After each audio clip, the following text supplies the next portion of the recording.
The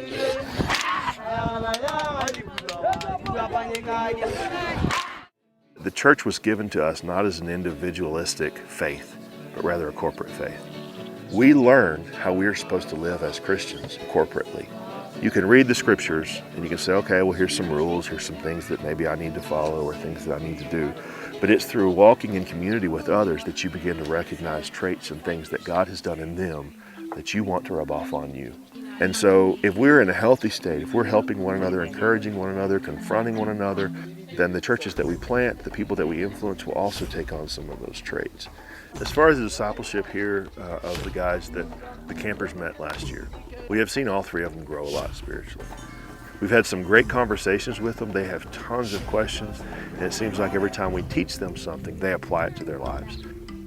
Mole, who was a warrior before and was raiding cows and doing all those things, obviously he's stopped doing that. But he has continued to grow in his faith, and he's now our language teacher and is continuing to help us to learn language, and he's been learning stories and sharing stories in one of the nearby villages. Nalabe is still a very quiet young man, but he has also been learning stories and telling them in local villages. And then Simon has probably been the one that we've seen the most growth in because fortunately Simon is able to read, and he devours massive portions of scripture at a time.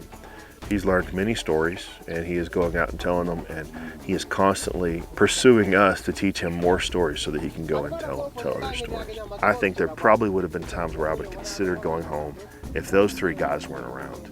Because just whenever you kind of get low and you're kind of frustrated and down or discouraged, you're reminded by their lives and what they're doing, going out to the villages, sharing stories, encouraging one another.